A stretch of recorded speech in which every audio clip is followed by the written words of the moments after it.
Okay, so here's the deal. Not that long ago, I had the Sony 100-400 GM. It was a gorgeous lens, super respected, a real staple in the lineup. But I sold it.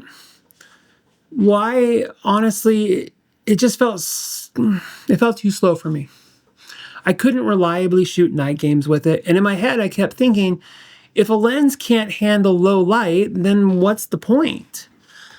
I wanted clean, sharp files without having to bump the ISO into the stratosphere. Which makes it funny that I ended up with this thing, the Sony 400-800mm G. Because on paper, it's even slower. We're talking f6.3 to f8, slower than the 100-400, which was like a 4.5 to 5.6, I think. And if past me could see me now, she'd probably shake her head and say, "What are you doing?" But here's the truth. It completely flipped how I think about reach, sharpness, and what actually matters in a lens. It turns out speed isn't everything. Sometimes getting closer, sometimes filling the frame with details you couldn't have before, that's the win. Now, let me confess something. This is not a G Master. And at first, that was a bit of an ego check. I've always been one of those shooters who thought, if I'm going to go on a professional job, I need to bring the GM lenses. Like, that badge alone makes you feel official, right? Totally irrational, but we all have those gear quirks. For me, bringing a G lens to a pro shoot felt off. It's stupid, I know, but it's ego talking. But once I started using this lens, that whole mental block disappeared because it performs like a G Master. It's fast, it's sharp, it's reliable, and nobody looking at your images is asking, wait, was that taken on a G or a G Master? They're just impressed the shot was captured at all. So yeah, lesson learned, stop letting a badge decide if a lens belongs in your bag. Now, let's talk about the first thing you notice when you actually pick this thing up. It's heavy, around 6.1, 6.2 pounds, which, to be fair, puts it in the same ballpark as the Sony 400 f2.8 G Master Prime, which I have, and it also lives on a tripod at all times. So this zoom isn't magically lighter than the Prime. It's basically the same workout. This isn't a walk around, throw it in your backpack, just in case lens. This is a grab your monopod, commit to carrying it, and maybe hit the gym a little more often lens. Now, I'll be real with you. I tried hand holding it for a while just to see if I could. And yeah, it works for a little bit, but after that, your arms just start asking, what did we do to deserve this? So trust me, your monopod will become your new best friend with this lens. You'll name it. You'll thank it at the end of every game. Now, what I do love, though, is the zoom throw. It's ridiculously short. It's basically a quarter of a turn. That'll get you from 400 to 800. That's game-changing for sports. Because think about it. In the field of sports, action on the far end often stays there for long stretches. 5, 10, 15 minutes at a time. With the 400mm Prime, that's dead time. And, I'll use that to scroll through old shots, tag some keepers, maybe check my texts if I'm feeling a little reckless. But with the 400 to 800, you're still engaged in the game. You're shooting. And it just makes things so much smoother and so much better. Now, Sony threw in all the usual switches and buttons, focus range limiters, direct manual focus, stabilization modes. Though I'll be honest, I never used DMF. Maybe if I was like a birder sitting in a hide waiting for something to perch, I'd use it, but sports, no. Stabilization, though, that's the star. And it's got 3 modes. Mode 1 for the standard, Mode 2 for panning, and Mode 3 for those erratic, unpredictable movements, which is basically I live in Mode 3 all the time. let's be honest, I'm not out there making smooth, deliberate pans like some elegant ballet dancer. I'm jerky, I'm reacting, and mode 3 forgives me for it. Now, autofocus deserves its own spotlight. I wanted to push it, so I stuck it on my A9 III, and though I rarely do it, I ran 120 FPS burst tests. Just chaos, people running, changing directions, that kind of stuff that usually reveals weaknesses. And this lens nailed it. Start to finish. No hiccups, no hunting, no oops, lost focus. That's when I knew this wasn't just some sort of compromised zoom. It's got the same XD linear motors as the GMs, and it shows. And the Sony subject recognition, the bird eye AF, human eye AF, it honestly feels like cheating sometimes. Let's get to sharpness, because this is where I was flat out blown away. You look at the specs and think, okay, slow lens, maybe not sharp enough. The 800 millimeters is way too far. At 400 millimeters, this thing is tack sharp across the frame. At 800 millimeter, maybe a hint less perfect, but still totally crop worthy. I've zoomed in 100% on shots from the far end of a field, and they hold up beautifully. Honestly, blown away by how sharp this is.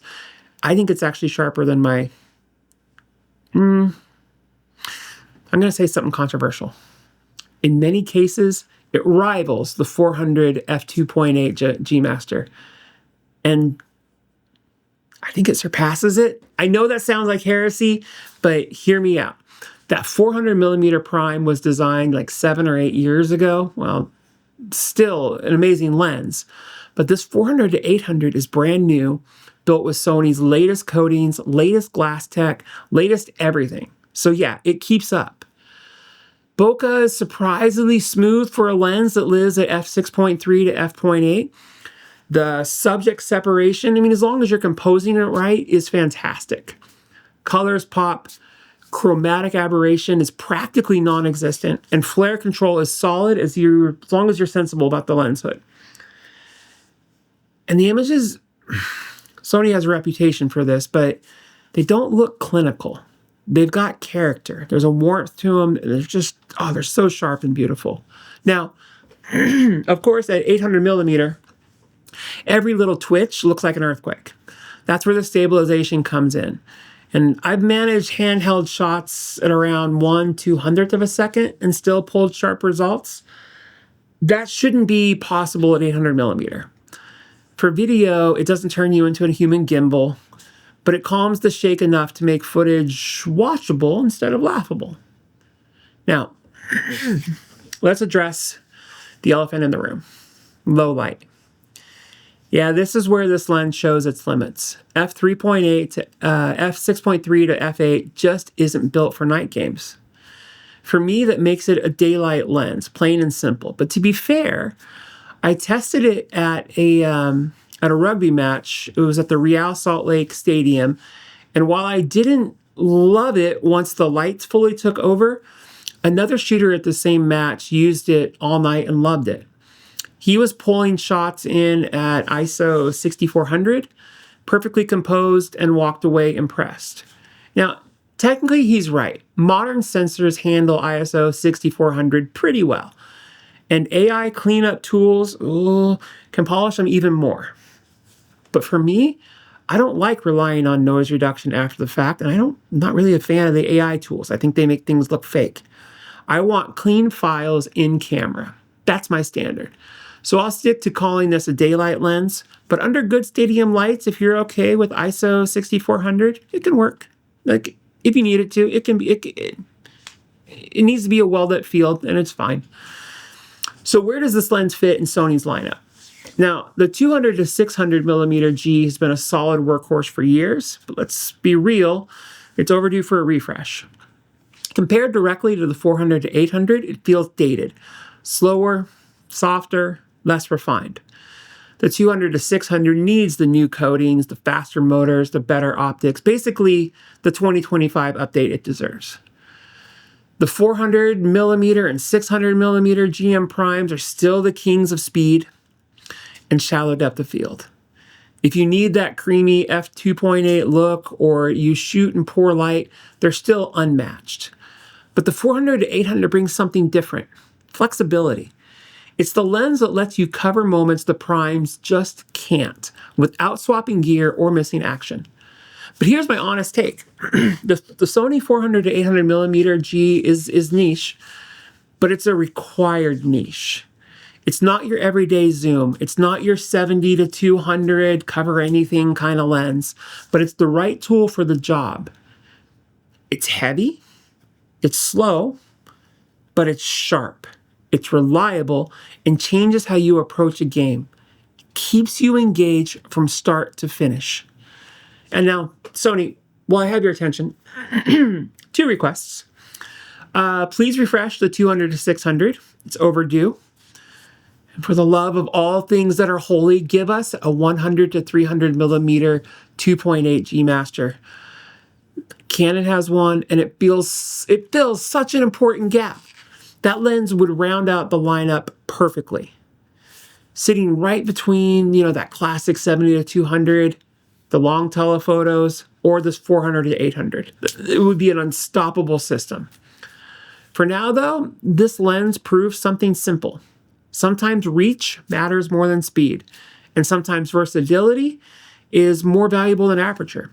And honestly, it reminded me of something I'd forgotten, that being able to get closer, that's everything.